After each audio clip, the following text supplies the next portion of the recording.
Teman-teman, karena udah jam segini juga. Sebelum kita mulai kegiatan PD KPR kita pada malam hari ini, mari kita berdoa bersama-sama. Ya Tuhan Yesus Kristus, terima kasih karena Engkau telah mengumpulkan kami di sini pada hari ini ya Tuhan. Terima kasih karena Engkau telah memberikan kesempatan kepada kami sehingga kami dapat bertemu dengan teman-teman kami juga dengan Pak Lili yang pada hari ini hadir bersama-sama dengan kami ya Tuhan. Kiranya Engkau memberkati kegiatan PDKPR hari ini, dari awal pertengahan hingga akhirnya ya Tuhan, dan kiranya firman-Mu hari ini sampai ke dalam diri kami, sehingga kami dapat menerapkannya ke dalam setiap kehidupan kami ya Tuhan Yesus Kristus. Terima kasih ya Tuhan Yesus. Dalam nama Tuhan Yesus kami berdoa, mengucap syukur dan memohon pertolongan-Mu ya Tuhan. Haleluya. Amin. Oke. Selamat malam lagi teman-teman, dan juga selamat malam untuk Pak Lili. Ya, hari ini sepertinya kita dengan 5 partisipan saja ya, sudah cukup untuk meramaikan malam PD KPR kita. Udah lama ngomong-ngomong kita sebenarnya ya nggak ketemuan ya. Terakhir seingat saya Agustus, jadi mungkin hampir 1 bulan lebih kita udah nggak ketemu ya. Dan akhirnya kita berkesempatan untuk ketemu bersama di malam tanggal 26 September 2020 dan juga bersama Pak Lili. Terima kasih Pak Lili yang udah di tengah-tengah kita. Hari ini temanya teman-teman mungkin sudah tahu ya, ada di dalam poster. Hari ini temanya adalah yang muda yang dipakai gitu. Jadi kita kembali mengangkat tema anak-anak muda dengan kata-kata ada muda di situ, yang muda yang dipakai. Ya mungkin lebih ke arah bagaimana kita dipanggil ya sama Tuhan tanpa mungkin kita sadari, kayak misalnya mungkin dalam pandemi ini nih, secara nggak langsung mungkin Tuhan memanggil kita melakukan sesuatu hal gitu dalam pandemi ini. Nah mungkin nanti juga penjelasannya akan dilanjutkan oleh Pak Lili gitu. Oke, mungkin Pak Lili bisa mulai kegiatan pada hari ini Pak. Oke, terima kasih. Langsung ya ini ya. Iya Pak, nggak ada nyanyi-nyanyi hari ini. Oke. Ya, mari sebelum kita membaca Alkitab dan merenungkannya, kita berdoa sejenak. Tuhan Yesus, terima kasih Tuhan, kalau di malam hari ini, di malam minggu ini, kami berkumpul, dan Tuhan, kami sejenak akan membaca firman-Mu, kami akan merenungkannya, kiranya Engkau mengajari kami ya Tuhan, agar kami bisa memahami firman-Mu ini dengan baik dan benar Tuhan, sekiranya nantinya juga bisa menjadi pegangan di dalam hidup kami sehari-hari. Dalam nama Tuhan Yesus Kristus kami berserah diri. Haleluya. Amin. Ya, rekan-rekan, bacaan kita renungan ini terambil dari 1 Samuel 3 ayat 1 sampai 9. 1 Samuel 3 ayat 1 sampai 9. Saya akan membacakannya. Samuel terpanggil. Samuel yang muda itu menjadi pelayan Tuhan di bawah pengawasan Eli. Pada masa itu firman Tuhan jarang. Penglihatan pun tidak sering. Pada suatu hari Eli yang matanya mulai kabur dan tidak dapat melihat dengan baik sedang berbaring di tempat tidurnya. Lampu rumah Allah belum lagi padam. Samuel telah tidur di dalam bait suci Tuhan, tempat tabut Allah. Lalu Tuhan memanggil, Samuel, Samuel, dan ia menjawab, ya Bapa. Lalu berlarilah ia kepada Eli, serta katanya, ya Bapa, bukankah Bapa memanggil aku? Tetapi Eli berkata, aku tidak memanggil, tidurlah kembali. Lalu pergilah ia tidur. Dan Tuhan memanggil Samuel sekali lagi. Samuel pun bangunlah, lalu pergi mendapatkan Eli serta berkata, ya Bapa, bukankah Bapa memanggil aku? Tetapi Eli berkata, aku tidak memanggil anakku, tidurlah kembali. Samuel belum mengenal Tuhan. Firman Tuhan belum pernah dinyatakan kepadanya. Dan Tuhan memanggil Samuel sekali lagi untuk ketiga kalinya. Ia pun bangunlah, lalu pergi mendapatkan Eli serta katanya, "Ya Bapa, bukankah Bapa memanggil aku?" Lalu mengertilah Eli bahwa Tuhanlah yang memanggil anak itu. Sebab itu berkatalah Eli kepada Samuel, "Pergilah tidur dan apabila ia memanggil engkau, katakanlah, berbicaralah Tuhan, sebab hamba-Mu ini mendengar." Maka pergilah Samuel dan tidurlah ia di tempat tidurnya. Demikianlah firman Tuhan. Berbahagialah kita yang mendengarnya, membacanya, dan terlebih kita bisa melakukan di dalam kehidupan kita sehari-hari. Amin. Ya, rekan-rekan pemuda dan remaja, sesuatu yang luar biasa ketika saya bisa bersama dengan KPR gitu ya. Malam minggu bertemu dengan pemuda remaja, menurut saya itu luar biasa gitu ya. Kenapa? Karena saya dulu tidak pernah melakukan hal seperti ini gitu ya. Ketika saya muda, malam minggu mungkin lebih memilih untuk tidak ikut kegiatan PT pemuda gitu. Ya, tema kita cukup bagus gitu ya, yang mudah, yang dipakai gitu. Ketika pertama kali saya membaca tema ini, saya langsung teringat sebuah film tahun 70-an gitu ya, yang judulnya itu hampir sama, yaitu Yang Muda Yang Bercinta. Jadi hampir sama gitu. Jadi film ini itu film tahun 70-an gitu. Film ini dibintangi oleh W.S. Rendra sama Yati Octavia. Nggak tahu kayak Wita itu kenal nggak kayak bintang itu?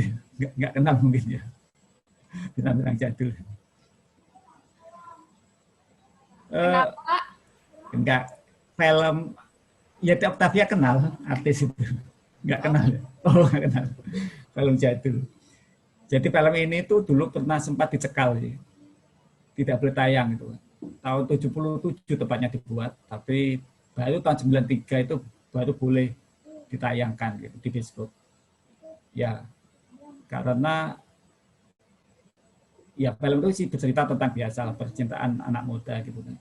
Bintangnya Rendra dan Yati Octavia. W.S. Rendra itu sebagai mahasiswa yang memang suka membaca puisi gitu kan. Nah, puisinya itulah yang sebenarnya dicekal gitu kan. Ya karena kita tahu kalau zaman dahulu itu kan untuk mengkritik pemerintah itu kan ya mungkin pertama dilarang, kalau diulangi lagi dicekal gitu ya. Kalau diulangi lagi terus akhirnya bisa hilang gitu ya. Zaman dulu.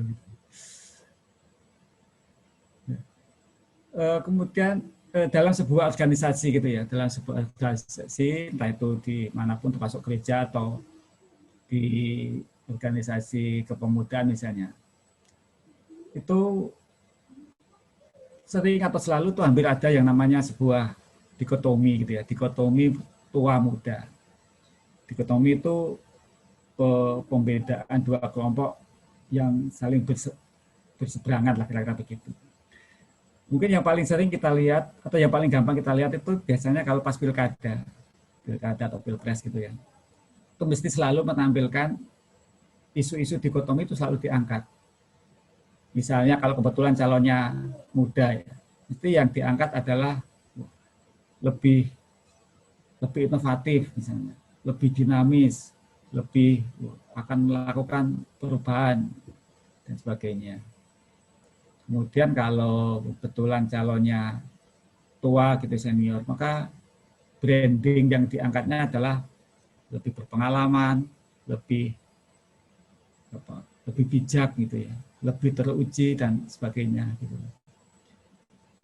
Yang aman itu ya kalau calonnya kombinasi gitu kan.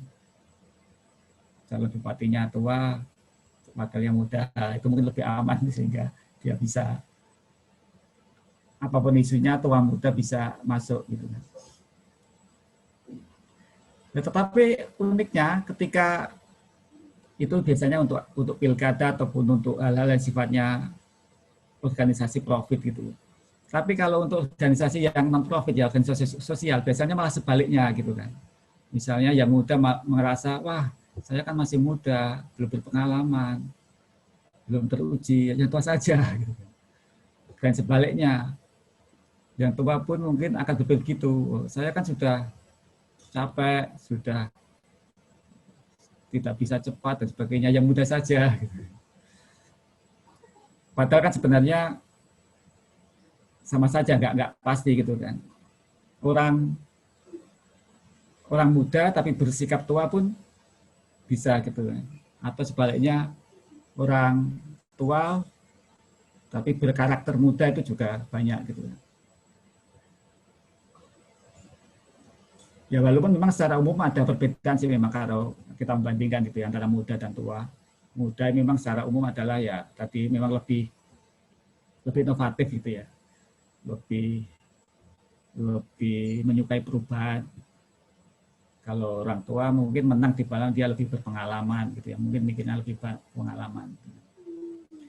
Tetapi juga tidak mutlak juga gitu kan. Seperti ini kalau ada ungkapan itu menjadi tua itu pasti gitu ya. Tapi menjadi dewasa itu pilihan gitu. Artinya adalah sebenarnya karakter seseorang tidak ditentukan oleh dia atau muda gitu kan. Tapi itu pilihan sebenarnya. Apakah mau bersikap dengan lebih baik, dengan bijak atau tidak gitu ya. Pilihan sebenarnya tidak mutlak, tidak tergantung usia gitu. Tidak selalu usia tua itu bijak misalnya. Tapi enggak selalu juga muda itu cepat geraknya, tidak selalu muda itu menyukai perubahan gitu. Atau sebaliknya gitu. Begitu juga di dalam sebuah organisasi, ya normalnya gitu ya, idealnya ini kan mesti pergantiannya ini biasanya dari orang tua atau generasi tua, kemudian nanti ada pergantian ke generasi muda. Tapi nggak selalu juga gitu ya. Kadang-kala juga muda diganti yang tua. Atau bisa jadi yang tua diganti yang tua, yang tua diganti yang muda, diganti yang tua lagi gitu ya, karena yang muda nggak ada gitu kan. Jadi dinamika gitu kan.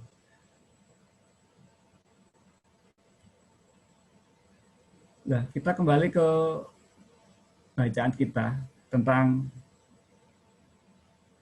dari 1 Samuel 3 ini tadi. Yaitu tentang Samuel yang terpanggil gitu kan. Terpanggil ini salah satu arti dari terpanggil itu bisa diartikan bertanggung jawab gitu ya. Terpanggil itu bisa diartikan artinya memang sudah dipanggil gitu ya. Sudah merespon gitu kan. Tapi juga bisa diartikan terpanggil itu bertanggung jawab gitu ya, sebagai sebuah sikap tanggung jawab gitu. Itu arti kalau kita melihat kamus gitu. Saya mencoba untuk memahami gitu ya, menghayati bagaimana ayat ini gitu. Ya rekan-rekan, ada sebuah kalimat bijak itu begini. Sejarah mungkin pernah mendengar gitu ya. Sejarah itu akan selalu berulang dengan wajah dan bentuk yang berbeda gitu. Jadi sebenarnya kejadian-kejadian yang terjadi pada saat ini itu sebenarnya dari dulu pun sudah terjadi gitu kan. Dan selalu berulang-ulang. Karakter seseorang, perilaku seseorang yang mungkin kita lihat pada saat ini, ataupun ada sebuah kondisi-kondisi yang ada di sini, itu pun sebenarnya sudah terjadi pada zaman dulu. Gitu. Nah, begitu juga ketika kita membaca Alkitab misalnya, Tuhan dulu bekerja terhadap sesuatu hal, itu pun sekarang pun Tuhan akan melakukan pola-pola yang sama gitu kan, walaupun dengan cara dan bentuknya yang berbeda. Gitu.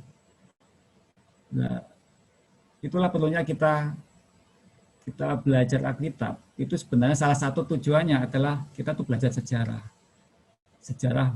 Sejarah sebuah ada permasalahan, ada kondisi, dan ternyata Tuhan bekerja. Nah, itu sebenarnya salah satu tujuan kita bisa melihat pola gitu. Karena pola-pola itu seperti itu sebenarnya akan selalu berulang. Gitu. Dari zaman ke zaman dan cuma bentuknya yang berbeda. Kemudian ya perikop ini saya mencoba untuk membagi. Jadi saya mencoba untuk membagi ada tiga bagian itu ya. Yaitu pertama adalah sebuah latar belakang dari teleskop ini.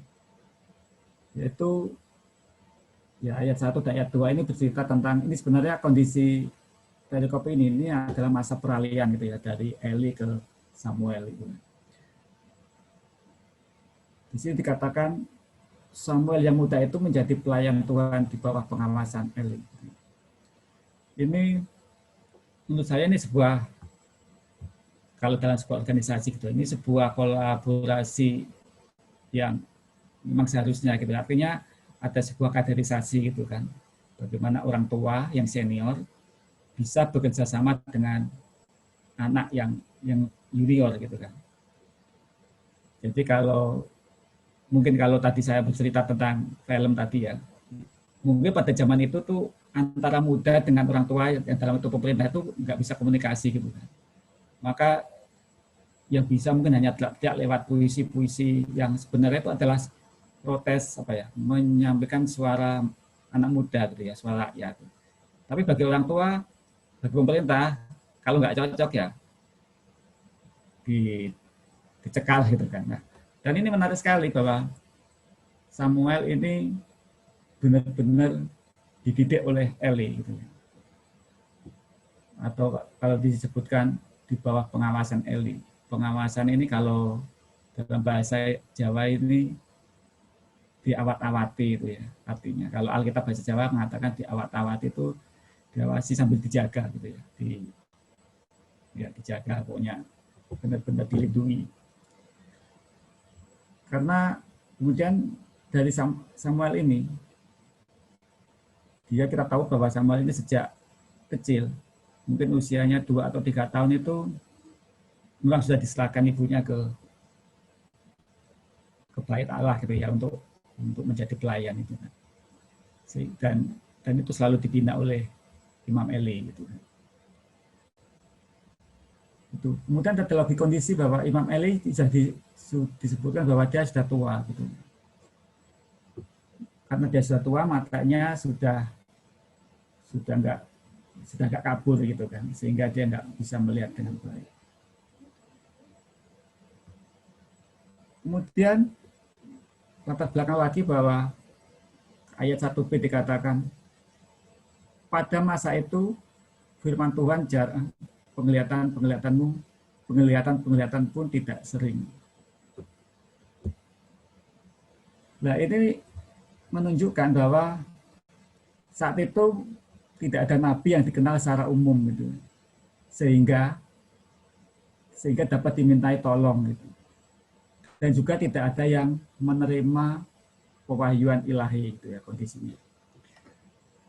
Jadi kalau saya menganalogikan gitu ya, kalau misalnya mungkin pernah dengar juga rekan-rekan misalnya ada istilah autopilot gitu.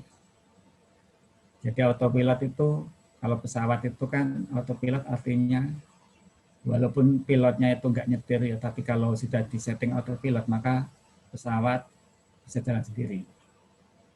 Nah kalau istilahnya pemerintahan yang autopilot itu biasanya kalau presidennya misalnya yang dianggap tidak bisa melakukan usaha-usaha yang maksimal gitu, usaha-usaha yang seharusnya itu biasa disebut pemerintahan autopilot gitu kan.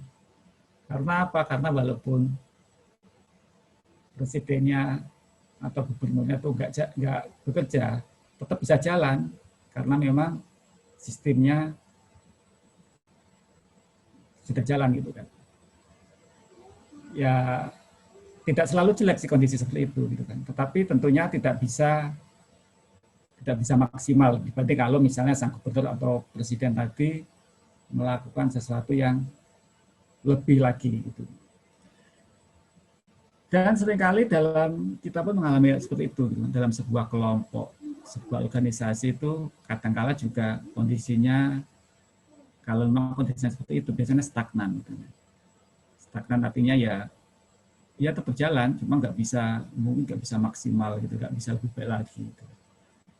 Nah kira-kira kondisinya dalam konteks pewahyuan pada saat itu seperti itu gitu.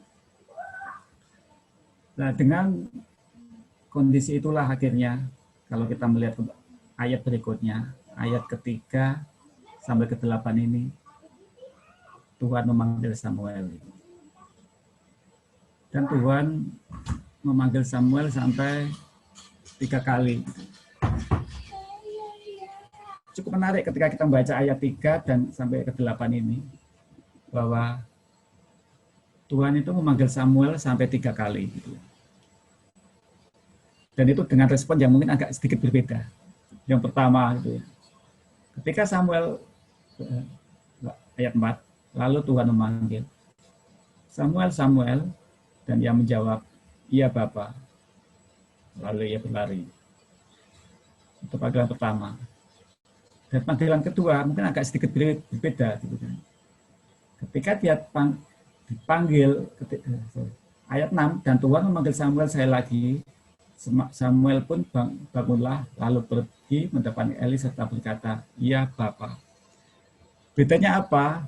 Yang pertama tadi ada Samuel dipanggil langsung menyaut, iya Bapa. Dan dia mendatangi Eli. Ini menunjukkan bahwa sebuah ketaatan dari Samuel. Dia cepat merespon itu. Untuk segera, akhirnya karena dia menduga Imam Eli yang manggil, maka dia mendatangi Imam Eli.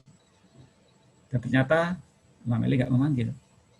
Kemudian ketika respon yang kedua, ternyata beda lagi. Dia datang dulu ke Imam Eli, baru menjawab, iya Bapak. Nah, ini menunjukkan sebenarnya Samuel sudah mulai agak bingung gitu ya. Ini siapa sebenarnya yang memanggil saya? Gitu kan. Karena yang pertama tadi bukan Imam Eli. Apakah ini Imam Eli atau bukan? Kemudian dijelaskan bahwa ayat 7-nya ini, Samuel belum mengenal Tuhan. Atau lebih tepatnya sebenarnya bukan belum mengenal Tuhan, tapi Samuel belum mengenal suara Tuhan, lebih tepatnya. Gitu. Jadi masih, ya karena dia masih muda, masih belum berpengalaman, masih belum mendapatkan pengalaman iman yang banyak sehingga dia belum bisa mengerti. Kemudian ketika panggilan ketiga, dia melakukan hal yang sama. Dia mendatangi, lari lagi, bangun, lari, mendatangi Imam Eli dan berkata, ya Bapak. Ini menunjukkan apa? Menunjukkan sebuah kesetiaan. Kenapa? Walaupun dia dipanggil berulang-ulang dan ternyata yang manggil pun tidak merasa memanggil, tapi dia tetap meresponnya. Dan ini menunjukkan bahwa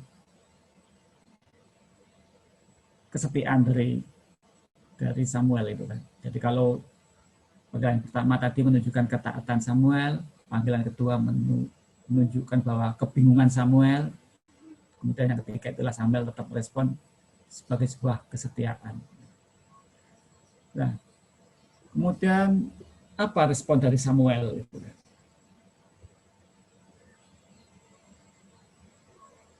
Respon Samuel adalah sesuai dengan arahan dari Imam Eli, yaitu bahwa dia siap mendengar. Gitu ya.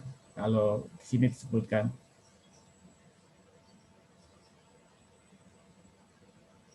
berbicaralah sebab hambamu ini mendengar. Gitu ya. Artinya ya udah dia mengikuti apa kata Tuhan. Gitu. Dan memang kalau kita melihat ayat-ayat berikutnya gitu ya, akhirnya Samuel ini memang Tuhan akhirnya bicara pada Samuel dan salah satu di antara yang disampaikan oleh Tuhan adalah bahwa sebenarnya masa Imam Eli ini bisa dikatakan kurang berhasil gitu ya sebenarnya Imam Eli. Kenapa kurang berhasil? Karena ternyata kedua anaknya ini, ternyata Imam Eli dianggap tidak bisa mendidik anaknya. Dan Tuhan mengatakan bahwa Imam Eli ini lebih mengasihi anaknya daripada pada Tuhan. Kita tahu bahwa kedua anak Imam Eli ini melakukan tindakan korupsi gitu ya. Korupsi daging lah lebih tepatnya. Kalau kita baca bab sebelumnya gitu, melakukan korupsi daging dan juga melakukan tindakan asusila. Dan inilah akhirnya ketika Samuel itu diberi firman oleh Tuhan, dan Samuel ini pun akhirnya menyampaikan itu ke Imam Eli gitu kan.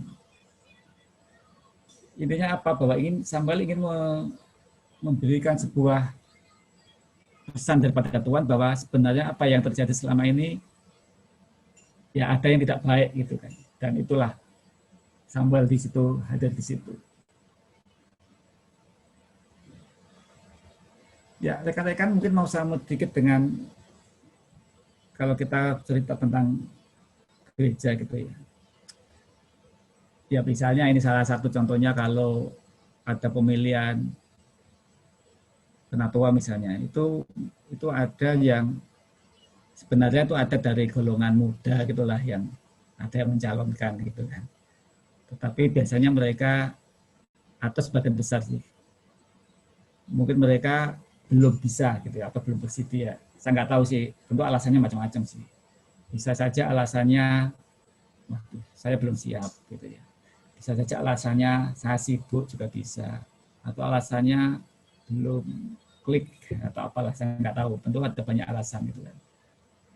Ya, tetapi ya memang itu biasa terjadi gitu. Artinya mungkin merasa, ya intinya sama sih, merasa belum bersedia intinya gitu. Nah, kemudian kalau ada sebuah pertanyaan gini, kenapa orang muda itu harus tampil gitu? Karena sebenarnya kalau kita lihat cerita dari Samuel gitu ya, dan ataupun kita lihat dari secara umum, orang muda itu tampil itu selalu menjadi bagian dari solusi. Contoh ini ya, ketika kita melihat sejarah gitulah, katakanlah sejarah negara, sejarah mulai dari proklamasi kalau kita melihat sejarahnya. Bagaimana dulu menjelang proklamasi itu kan ada pertentangan antara golongan muda dan golongan tua. Bung Karno yang maksud itu golongan tua, pas harus diculik oleh golongan muda gitu. Kenapa sampai diculik? Karena golongan tua itu agak bulat gitu waktu itu, tidak segera proklamasi ya. Golongan muda cepat segera hadir dan mengatakan harus segera proklamasi.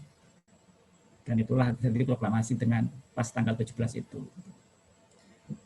Kemudian juga mungkin sejarah berikutnya juga gitu, ketika katakanlah tahun 65 misalnya, ketika kondisi perpolitikan, perekonomian ini mungkin agak kacau gitu kan, pemerintah dianggap gagal, tampillah juga anak golongan muda gitu kan, dengan ciri khas anak muda gitu kan, yang selalu menginginkan sebuah perubahan gitu kan, dan akhirnya bisa berhasil gitu kan pada saat itu untuk memperbaiki kondisi negara. Termasuk juga ketika kita tarik mundur lagi ke belakang, maju ke depan. Tahun 98 juga gitu kondisinya. Ketika reformasi, ketika tuntutan reformasi. Sebenarnya pemerintah waktu itu sudah mau melakukan reformasi sebenarnya. Tapi golongan muda tentu nggak mau kalau yang melakukan itu golongan tua gitu ya. Tetapi golongan muda yang harus ikut andil situ, ikut masuk gitu kan. Dan akhirnya memang terjadilah pergantian kekuasaan lah. Seperti ya, ini sebenarnya menunjukkan bahwa kenapa orang muda harus tampil, karena melihat perjalanan sejarah, orang muda itu selalu bagian dari sebuah solusi setiap permasalahan di dalam, ya entah itu dalam negara atau dalam sebuah organisasi itu. Itulah bentuknya perlunya kenapa anak muda itu harus tampil di situ.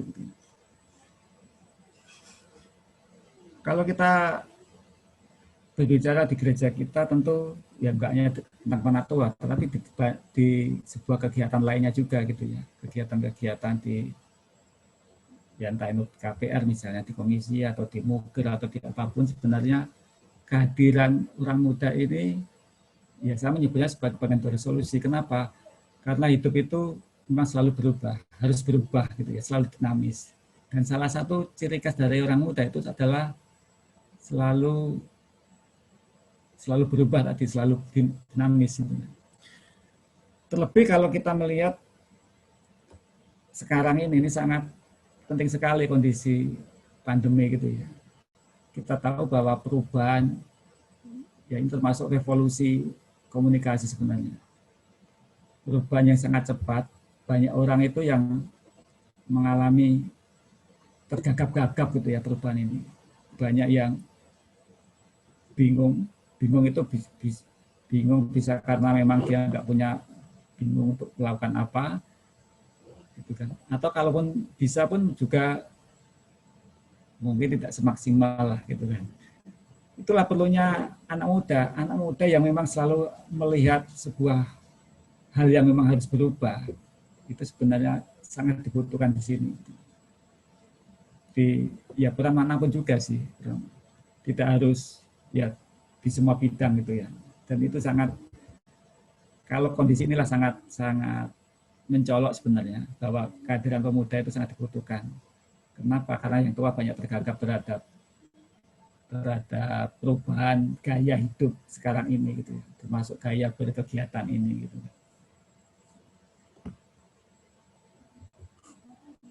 Ya, rekan-rekan, mungkin saya mau sedikit sharing gitu ya, cerita. Jadi memang pada suatu saat ini ketika ada pembicara sih ibadah minggu itu, pembicara dari ya pendeta GKI, salah satu GKI yang besar gitulah, GKI di Surabaya yang besar.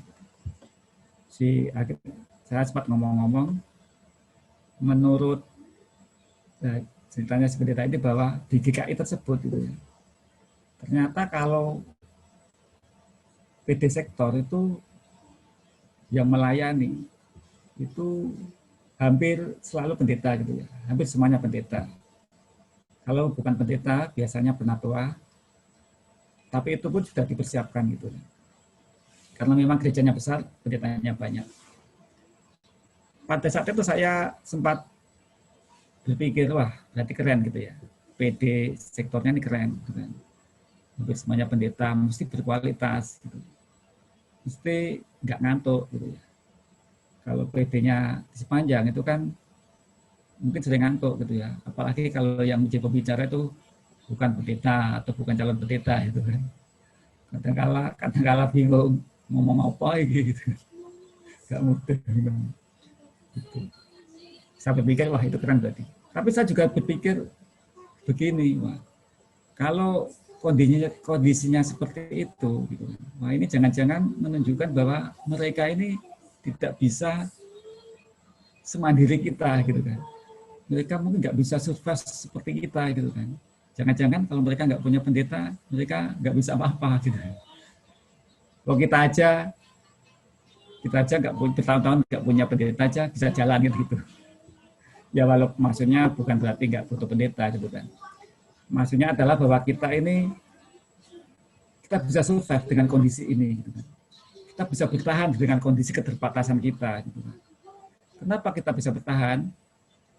Karena di antara kita ini tidak ada kita tidak tergantung kepada satu atau dua orang. Tetapi kita semua ini saling ketergantungan satu sama yang lainnya. Itu yang sebenarnya menjadi modal kita. Tidak ada yang lebih dari yang lainnya. Tidak menjaga gitu ya, tidak satu yang lainnya. Tetapi kita bersama-sama, sedikit apapun kita memberi kontribusi sama-sama. Dan itu yang membuat kita bisa, menurut saya sih bisa lebih survive mestinya gitu ya. Nah, disinilah perlunya salah satu pemuda ini bagian dari, kalau di GKI Sepanjang salah satu bagian dari gereja ini perannya sangat dibutuhkan gitu kan. Karena ibaratnya bagian dari sebuah puzzle gitu, kalau pemuda ini tidak memberikan sebuah peran yang maksimal, akhirnya banyak yang berlubang gitu kan, akhirnya kita tidak solid gitu. Nah, terakhir saya ingin mengatakan begini, kita mungkin pernah mendengar ungkapan begini, pemuda itu calon pemimpin masa depan, atau pemuda itu pemimpin masa depan. Ya, tentu pernyataan ini tidak salah, gitu. Tapi mungkin kurang tepat. Yang tepat adalah pemuda itu pemimpin masa kini dan masa depan. Bukan pemimpin masa depan, tapi masa kini dan masa depan. Kalau orang tua, mungkin pemimpin masa kini. Tapi orang muda adalah pemimpin masa kini dan masa depan. Itulah yang bisa membuat kita bisa maksimal di dalam berorganisasi ini, di dalam bergereja ini. Ya, itu renungan singkat dari saya. Tuhan Yesus memberkati kita semua.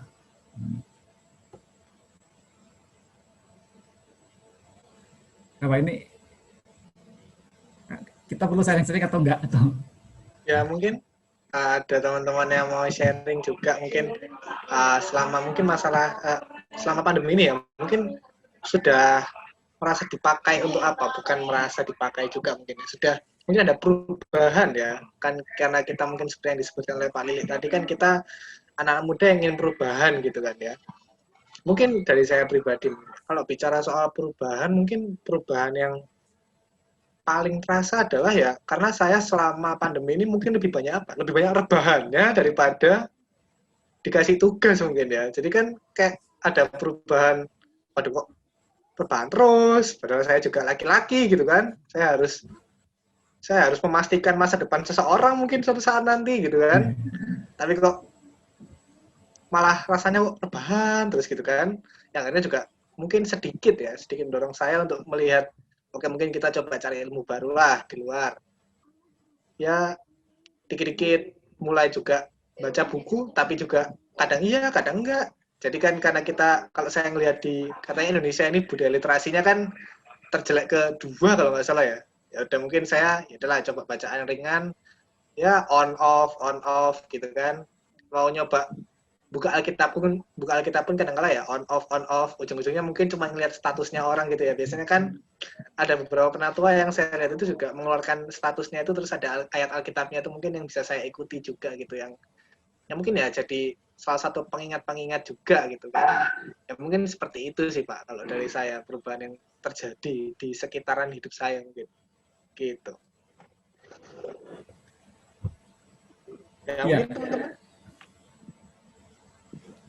tidak ada ya, atau ada tapi mungkin masih belum bisa memastikan bahwa itu adalah perubahan gitu, mungkin karena smooth gitu ya perubahannya, jadi nggak terasa seperti perubahan gitu mungkin ya.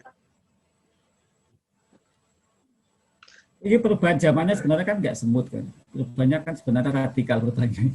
Mestinya kita yang harus berubah itu juga agak radikal juga gitu. Intinya kan banyak orang ya sebenarnya menantikan gitu ya, menantikan kapan pandemi berakhir gitu ya. Kapan pandemi berakhir supaya kita bisa bekerja lagi misalnya. Padahal sebenarnya kita ya tetap menantikan. Tetapi kita harusnya berpikirnya gini, bahwa zamannya sekarang sudah berubah gitu kan. Ya kita jangan mungkin sekian persen aja untuk menantikan lah. Yang sisanya adalah kita yang menyesuaikan gitu. Misalnya ibadah onsite lah. Menurut saya bahwa ibadah online itu tidak mungkin hilang. Kalaupun kondisi normal tetap jalan terus gitu kan. Karena zaman itu nggak mungkin mundur gitu kan. Ketika zaman itu dari offline kembali online, nggak mungkin kembali ke offline lagi. Pasti offline ke online, cuma online-nya online plus gitu kan. Mungkin online ya plus offline misalnya gitu. Itu pasti nggak mungkin mundur. Apa yang kita lakukan sekarang, ketika kita menyesuaikan, tidak mungkin kembali intinya gitu. Tidak mungkin berjalan mundur, pasti akan maju terus. Itu ya, itu salah satu yang memang kita harus menyesuaikan. Ya, mungkin kalau disesuaikan dengan tema hari ini, maka kita sebagai yang muda gitu ya, yang dipakai untuk memuluskan perubahan tersebut gitu ya teman-teman ya. Mungkin seperti itu ya. Terima kasih Pak Lili untuk renungannya pada hari ini. Terima kasih juga buat teman-teman yang udah hadir hari ini. Nah, sebagai penutup seperti biasa kita akan bersama-sama berdoa syafaat, dan seperti biasa juga akan saya bagi gitu ya. Ya mungkin dari awal pertama tentang firman kita hari ini, tentang juga terima kasih juga untuk Pak Lili yang sudah ada di sini, juga kita doakan Pak Lili. Kalau mungkin teman-teman yang belum bisa hadir hari ini, kebetulan kan karena ini juga direkord, jadi kita bisa kirim ke YouTube gitu kan. Jadi mungkin kita berdoa juga supaya teman-teman bisa sempat lah melihat di YouTube gitu untuk yang tidak bisa hadir hari ini. Itu mungkin yang pertama akan saya sendiri aja. Lalu yang kedua, untuk setiap kegiatan gereja, termasuk juga ibadah minggu depan, termasuk juga PDKPR minggu depan, termasuk juga apapun proyek yang akan ada di gereja, mungkin saya juga sempat gitu ya, kalau mungkin kegiatan-kegiatan tahunan akan mulai diaktifkan lagi, ya mungkin segala macam proyek akan, apa yang akan terjadi ke depannya mungkin juga bisa kita doakan. Mungkin saya minta tolong Kak Vena gitu ya. Ya. Lalu yang terakhir juga untuk bangsa dan negara, juga untuk setiap kegiatan yang akan dijalani oleh teman-teman kita ke depannya gitu, dan diakhiri dengan doa Bapak kami gitu ya. Mungkin saya minta tolong Wita. Saya Wita. Oke. Yuk, mari kita berdoa. Tuhan Yesus Kristus, terima kasih karena hari ini Engkau telah mengumpulkan kami dan masih bersama di sini. Ya Tuhan, terima kasih sekali karena hari ini kami sudah mendengarkan firman-Mu ya Tuhan, tentang bagaimana menjadi anak muda yang dipakai ya Tuhan, untuk menghadapi segala tantangan, menghadapi segala perubahan, apalagi di tengah tahun pandemi ini ya Tuhan. Begitu banyak sekali perubahan yang bahkan mungkin tidak terduga, begitu banyak sekali perubahan yang mungkin bahkan tidak terkontrol mungkin oleh kami, begitu banyak sekali perubahan yang mungkin tidak bisa kami ikuti ya Tuhan. Ya Tuhan, kiranya Kau memberkati kami semua ya Tuhan. Mungkin bukan hanya yang muda saja ya Tuhan Yesus Kristus, seluruh masyarakat yang ada di dunia ini ya Tuhan, untuk siap menerima perubahan itu ya Tuhan Yesus Kristus. Kiranya kami menjadi orang-orang yang Engkau pakai ya Tuhan, untuk memuluskan segala perubahan itu ya Tuhan Yesus Kristus. Terima kasih ya Tuhan, lalu kami juga berdoa dan berterima kasih untuk Pak Lili yang sudah hadir bersama-sama dengan kami ya Tuhan pada hari ini untuk menyampaikan firman-Mu ya Tuhan Yesus Kristus. Kiranya Engkau senantiasa memberkati setiap kegiatan baik Pak Lili maupun keluarganya juga ya Tuhan, dari awal pertengahan hingga akhirnya ya Tuhan Yesus Kristus. Kami juga mungkin mau berdoa untuk teman-teman kami yang tidak bisa hadir hari ini ya Tuhan, karena berbagai alasan ya Tuhan Yesus Kristus, mungkin karena kesibukannya, mungkin karena ada sakit penyakit ya Tuhan Yesus Kristus yang memaksa mereka untuk tidak bisa mengikuti kegiatan hari ini. Kebetulan kami, Engkau beri kesempatan untuk merekam kegiatan PD kita hari ini ya Tuhan. Kiranya rekaman ini mungkin yang sudah akan kami tayangkan di channel YouTube GKI Sepanjang juga dapat dilihat oleh mereka ya Tuhan, dan mereka juga dapat mendengarkan firman-Mu ya Tuhan melalui apa yang sudah kami berikan kepada mereka ya Tuhan Yesus Kristus. Terima kasih ya Tuhan.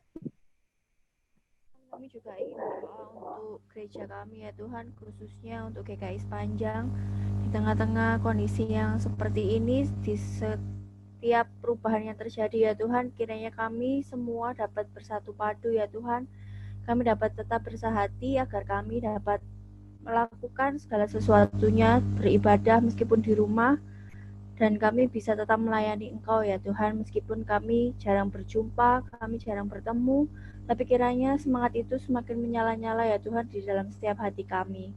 Kami juga ingin menyerahkan ya Tuhan untuk setiap program kerja yang dilakukan oleh majelis, oleh setiap badan pelayanan, komisi pemuda remaja khususnya ya Tuhan, di dalam setiap program yang akan direncanakan, dikerjakan, pun juga dengan rekan-rekan kami di PHBG, kiranya Tuhan juga menyertai mereka di setiap langkah yang akan diambil, khususnya untuk dalam program terdekat mengenai bulan keluarga ya Tuhan. Kiranya Engkau memberkati setiap orang yang terlibat dan juga setiap jemaat-Mu ya Tuhan.